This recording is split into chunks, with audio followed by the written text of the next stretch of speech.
Hey guys, this is Ashley Williams. I am at Legacy Farms Coffee. This is our main coffee farm. We have two coffee farms. One of them's pretty small, and the other one's fairly big. Uh, this is the one where our house is at, and you guys that have watched before know that I do a lot on the back porch. Today I've been sort of sick, so I've been on the back porch 6 or 7 hours today. The rest of the time I've been in the bed or raking Anna's coffee. Uh, our coffee, we had a little bit earlier. Our coffee came off the patio like Wednesday, and so we haven't been doing anything in the farm but piddling. And I've been just opening the house up. I've been back and forth a few times this year, but when Julia left last year, the house was intact. The first When I came back, I took everything out of the house. I mean everything, and had a guy come in and fumigate. We always have a trouble with spiders, but we've got termites or something similar to termites. So I had them fumigate the top side of the house, the bottom side of the house. So I think they've done they've knocked a big dent in it. I haven't seen any spiders. So I'm going to have them come back later this week, and they're going to they're going to hit it again. And we've got to replace all the wood that is, I don't know what you call that. It's up in the eave, maybe it's soffit or fascia or something like that. They've got to come and do all that. But this week on the farm, we're going to mainly be working on roads, getting ready for the 15th is when we'll start our big picking. Hopefully have like 100 people here. So we're doing pamphlets or whatever, showing how we're paying quite a bit more than any of the other farmers. We just need to get a lot of good people in here and get it picked. But a lot of the roads haven't been maintained just because I haven't been up here as much this year as I have in years past. So next day, all of tomorrow, we're just going to work on the roads. I'm doing work at night in the shop, stuff like that. Mainly getting the house organized. I wish I had a horse. Julia's coming, not this coming Tuesday, but the next Tuesday, which will be the 16th. We start harvest on the 15th. So that's when I'll be going out in my big, if you look it up, it's an Isuzu NQR, or the Chevrolet version would be the W5500 HD or something like that. But it's like a cab over truck. I've had 18,000 pounds in the back of it. I'm not sure what the capacity is, but it's a fairly big truck. It's got like 22, 23-inch tires on it, something like that. It's fun to drive.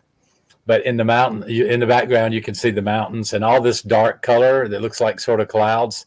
Those are actually the mountains that I just have a haze over them. So that would be the mountains of Comayagua, which is where the airport is. So driving wise, I can drive it pretty easily in an hour and a half. But we're going to go borrow some coffee this week.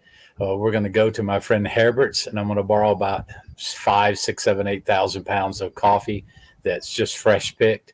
And we're going to take it here to our mill so that we can fire everything up and run everything one time before our harvest comes, and check the quality of, how the machine's putting the coffee out and how it's taking the cherry off, and make sure everything is just flowing like it should be. And the same thing with the Trigadora that takes the husk off after the coffee's been dried and aged. We're just going to test everything out, weigh out the coffee that's been picked, and get our paperwork organized. I'm just doing basic paperwork. I'm answering a few questions. I'm sorry, I should have started out earlier saying that we're asking viewer questions and customer questions. It takes a lot to get a cup of coffee to you. So I came 2 weeks ahead of the family, and I'm just changing oil, putting new batteries on a couple things, putting a starter on a machine, just doing all the basic stuff. We're in a pretty rural area. I don't have anybody that has mechanical knowledge that can do that. So we're definitely looking for somebody like that. But none of my guys can drive. I'm trying tomorrow. I'm going to do a little talking to a friend of mine about trading for an 88. I think it's a Mitsubishi. I think they call it a Mighty Max. But it is a mechanical diesel engine, 5-speed transmission, maybe 4-speed. But it's diesel 4-wheel drive. It's something that I could use just in the farm I don't know. I'm not ready to let anybody else drive outside the farm, but I'm going to try to start teaching two of my guys how to drive this next week. It'll probably take me a couple weeks and nights just to get the thing running. It's not running right now. So we're going to try to get it loaded on the trailer, and I will just piddle with it. I've got a spot cleaned out in the shop. If somebody wants to do a mission trip that's a mechanic, man, I'd pay for all your expenses to come out for a week, 10 days, something like that, and just work on those two trucks that I have to get running. No way we can get them done by this season, but next season we desperately have to get something going. We only have one truck. So, excuse me. I've been trying to get sick, so I've been resting all day. But we've got just some basic maintenance to do out in the farm. The coffee looks pretty good, especially the Ika 2 that's right here just off the house. The Ika 2 is looking really good. It is a later crop. And so the next big planting we do, we'll plant another couple acres of the Ika 2. The natural that we did with the Ika 2 turned out really well this year. I think Julia, if she hasn't already got it on the website, it'll be on the website soon. When I get back in March, we'll start offering that as a roasted coffee. But those are just some little things we're doing this week. Things go sort of slow. We'll order, a truck will come in and dump the gravel here on Wednesday or Tuesday, I'm hoping. So Tuesday I've got to drive. It's a 3-hour round trip just to get tires. I had an appointment the other day to get my ball joints put on and ask them if they had 17-inch tires. They said, yeah, no problem. So I show up and he's showing me the options on his computer. And I said, I'll take this one. And he said, well, I'll get it ordered today. So they had absolutely zero 17-inch tires in, but they didn't tell me that. Otherwise, I would have waited until Tuesday to go to the mechanic and get my ball joints put in. So it took them 6 hours to put in 4 ball joints. 2 guys worked on it pretty much all the time on Friday. So I'll blow a big part of another day going to Comayagua to get a set of tires put on. I'm getting a set of mud tires put on just because we're still in the rainy season.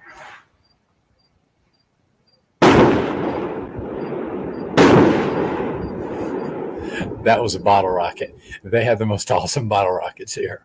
But it's harder to do things here. I think it was it's like $1,200 for a set of 4 buckshot mudders in 17-inch. So they're really expensive, but it's something that's definitely necessary. Tuesday, I'm hoping to get to the Cupper. They had a meeting that I missed on Saturday with a new group that I'm in for coffee quality. So we're trying to get our quality up. They're the ones that cup our coffee. I want to learn more about the scoring and things like that. So I'm going to try to meet with him Tuesday, and we're going to try to go out to eat Tuesday night. So he doesn't speak English, but I'm probably going to do one. Yeah, when it takes off, when the mic didn't pick it up, but it just has that, it sounds like a rocket. That guy's a ways from here. I can't even see the house it was fired from. But a fun thing, on the 28th, we're dropping off Julia at the airport. She'll be going back home on February the 28th. And so when we do, we're taking her to a fairly big city. We have to hang around for a couple hours till the next flight comes in because we're picking up some people that are going to come stay on the farm. And the 29th, because it's a rarity, the 29th, we're getting $50 worth of fireworks and $50 worth of pizza, Pepsi, and stuff like that. So we're going to have a little party up on top of the hill, and we're going to just shoot bottle rockets, stuff like that. So the Wi-Fi works great up on top of the hill. So I'm going to have a pizza party and a fireworks show to celebrate the 29th. I forget the guy that's coming is a dentist. I forget what his name is. I could kick myself, but I've got him listed as Dr. Coffee on my farm. He likes coffee or loves coffee, and he's a dentist. So he's coming to check out the dental clinic and check out our spot. And hopefully they can put together a group, probably be 2025, but you never know. I desperately need some groups to come out, and I desperately need you guys to holler at your dentist and see what kind of stuff they might be willing to donate to us. And if they could donate it pretty quick, we might actually get it out here. I need a hand piece. And so if you've got a dentist, ask them what a hand piece is. I've got a 2-hole controller for a hand piece, but I can buy an adapter. But if they've got anything, we'll take it. And there's probably about $400 in the account. So if they want some money for it, we'd be willing to do that. So I think they're about $2,000 for a brand new one. These are fireworks left over from the New Year's, I guess. But just some basic stuff on the farm. I haven't been all the way in the farm. I've been to the midway point. I was supposed to go walk it for a couple hours today, but I just been sick and needed to stay in. So I'm going to cut this one fairly short. I can't turn the computer, but that way is already getting dark because that's where the sun's already gone down. But because of the line of sight, it's still bright behind me. Yep, they're firing them off. I tell you what, tonight Eli and I are going to try to do a live podcast at 9. And so I won't tell him, but I've got a couple of bottle rockets in the cupping lab. So I might fire off a few bottle rockets tonight during the podcast. Yeah, Richard, any kind of dental supplies and dental support. Some of the stuff I can buy here, like I think it's Lanacane and stuff like that. I can buy those things here, but I need just a couple of the syringes, 1 or 2 for the adults and 1 or 2 for the kids. There's a different one for the kids. But yeah, pretty much anything. I think I can buy swabs and the little stuff, but right now I have a dental chair. I need to buy a small air compressor that'll run the dental chair. Otherwise, I've got a line on I can get a reducer, I think, maybe to reduce the compressor I've got. But my compressor is fairly big, so I'm hoping I could find a small compressor. Things are really hard to bring in right now. They're giving us a hard time on bringing in medical stuff, but things like hand pieces, stuff like that. Julia could actually bring in her luggage on the 16th. Or these guys that are coming up on February the 28th could probably bring a few things. So we're hoping that some of that gets done. And we need to, if you guys are in a church, if you guys will let us work with you a little bit and coordinate. If you want to visit the farm, coordinate a mission trip. I don't think I have anything scheduled for June of this year. I have one scheduled, one possible for July of this year. And then next year, I've only got one scheduled for July. So things are pretty wide open. March is fairly expensive time to fly, but a lot of people come in on March. So much so that they'll put on second flights sometimes. But we mainly need, my dentist here still hadn't got me the numbers. I've got an appointment with her on Friday. I've got a dentist appointment to get a cap fixed or to get my permanent cap put on. And so when I'm there, she's going to give me the amounts that it'll take for them to do a filling. What does it cost her to do one filling? And then once I get my chair up and running, which now I actually have a mobile dental unit, but I don't have a handpiece for that. The handpiece is the drill that you use. So once I get the handpiece and a couple other little things, then I'm going to be able to, roll pretty good with the dental clinic. So what I want a couple of prices from her. She's going to tell us what it costs to do a cleaning, which I think it's like around $5 per kid. I've got the little handpiece with the little funny round suction cup looking brush on it that they do that real deep cleaning, and we can get those paste packets pretty cheap, so we can clean the teeth. And so the idea is to start cleaning them and doing evaluations, and then start rounding up the money to get a dentist to come in and work one day, and during that one day they'll just do repairs. So we'll do cleanings and we'll do emergency extractions if there's one that can't be saved. But, I'm trying to think of mine. I had one that broke off, a very back tooth that broke off next to the gum. and they were going to pull it. And I said, well, can't you just like, couldn't you just fill it, and just have a short tooth? And I'd rather do that than pull it. And so that's the dentist said, well, sure, and so they just filled that tooth, and she built it up a little bit. So it's probably a 1/16 of an inch shorter than the rest of my teeth, but it's the very back tooth. So I don't ever, realize any difference. But, and she said, while she's at it, she could fill in my gap, but I think I'm going to keep my gap. But no, that's just one of the projects we're wanting to do. My dad had this saying, he said, do the leastest, do the mostest with the leastest. And so that's what we're trying to do. We're trying to do the most help that we can with the least amount of money possible. We've got probably about, I think it's right at about $400 a month that comes in like steady donations. And that covers, light, electric, water. I guess light and water's the same, but we have to have a guard up there. We've got a couple of the neighbors that I gave them the password for the Wi-Fi. And so I've got people that, especially the kids will hang out there till, 11 or 12 o'clock some nights. And then I have a guard 2 to 3 nights a week, and we randomize what nights they are. So that's the main expense. The librarian is starting to do, once school starts back, she's going to do 3 days a week where she'll have the library open. So, there's an expense for her, but we got 750 books. So we're pretty set on books. Although, if you want to order some books, they have to be in Spanish, or they could be a kindergarten level bilingual, how to learn English book. We could use some of those. If you could find martial arts books in Spanish, I'd take a couple of those. But just any kind of, we're going to start next when Eli gets here.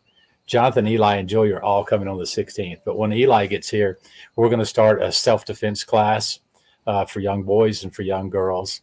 And so we're getting the boys screened. I was talking yesterday, we had a big meeting on the back porch, and they were talking about one of the kids was sort of a bully. What if the kid was a bully? And I said, well, we definitely wouldn't want him in.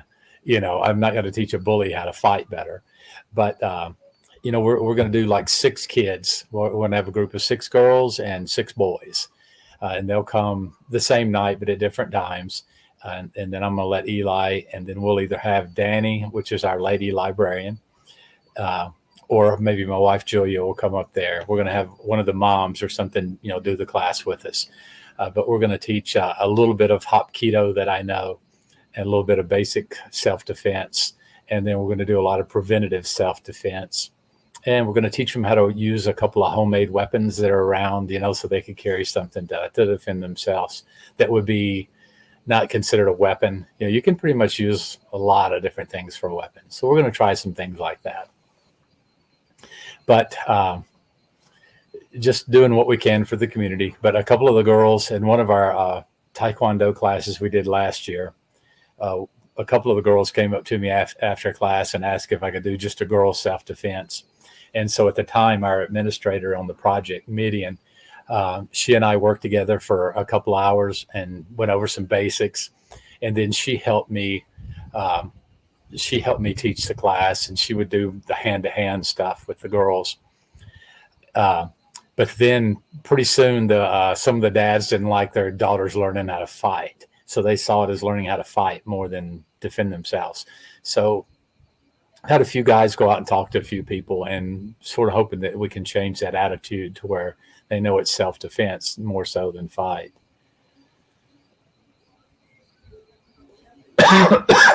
All right, I'll do some looking tonight. I'm fixing to go in a few minutes, and I'll do some looking tonight and see what I can find. Julia has an Amazon list that we need to update. So I'll see if I can't get her to work on that tonight and tomorrow. And we'll see what we can find. And then we always put a sticker with whose ever name in it that donated it, and make sure the kids know that. And one of the other things we're looking for, we still need like 15 grand if anybody has a checkbook to finish the project, to finish the kids' classroom. We're running out of room. There's too many kids in the church, so we're running out of room for them. And we need to separate the 2 age groups of the kids.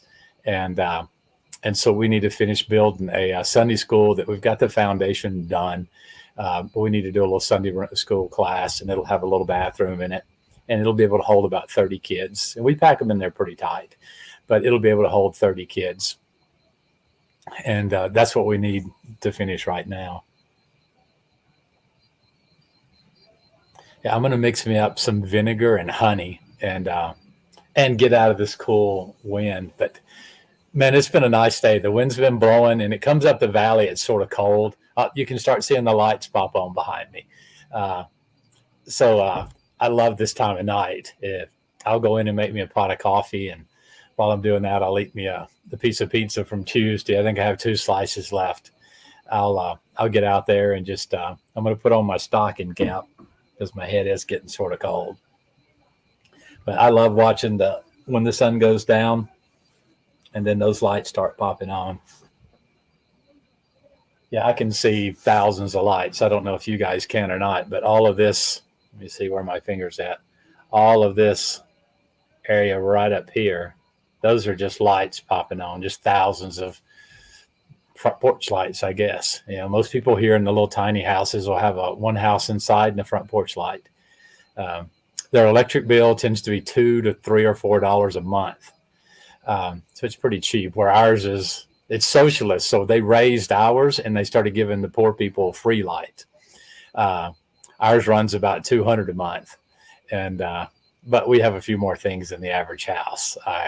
That's one of the things I got to work on this week. I got to take my hot water heater out. I put a hot water tank in.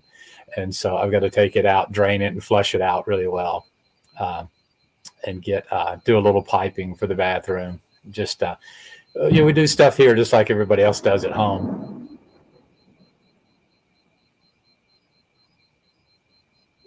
That sounded more like a rifle going off, which happens here sometimes too. But yeah, you guys, I'm going to try to do another one tonight at 9, and we're going to shoot a few bottle rockets if I can find them. I know they're in there somewhere. And we're going to try to knock out a few podcasts before Julia gets here.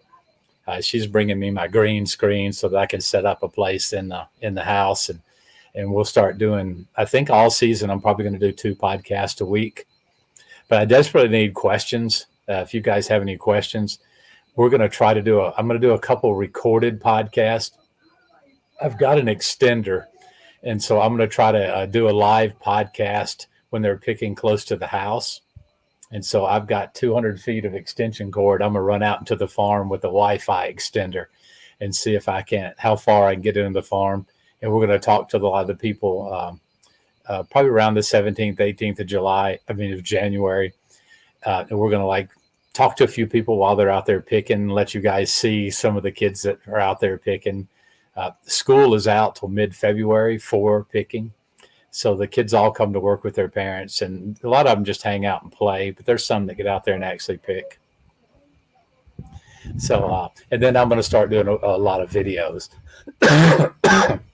So one thing I hate about Facebook, you're not able to pick a date and go back a full year in my Facebook history and sort of see harvest last year. But as soon as those guys start picking, we'll start documenting. So on Monday, I'm going to be posting videos of bringing coffee up the hill, putting it in the floating tank. We'll float it, drain the tank, and then we're probably going to ferment until Wednesday morning on this first coffee, just to give it a little bit different, a different flavor. So we're going to hard ferment some canal washed coffee this year. We haven't done that before, and just see what happens with it. But anyway, I'm gonna get in the house, but I'll be back out at 9 o'clock Central tonight. I'll go ahead and put that up. But thanks, Richard, for your questions, and thanks for just jumping on so much and helping out. Anytime you're ready to hop on screen, and we need to either brew some coffee on the podcast or roast some coffee or something like that. When Eli is here, there went my coffee, my little thermos. It's so dark I can't see anything. But thanks everybody for that's on watching. I'll answer questions if y'all have any afterwards, and then we'll be on again. Eli and I'll be both on tonight at 9 o'clock, and we'll just do some chit chat because Friday I was in Comayagua and it was 94 degrees, and I think it was like 24 degrees in Mountain Ridge, Kansas, and they got a foot of snow. So a little bit different climate. Today here it got up to like 80. That's about it. That's pretty standard for the winter time here. Anyway, we'll talk to you guys soon, and thanks for jumping on.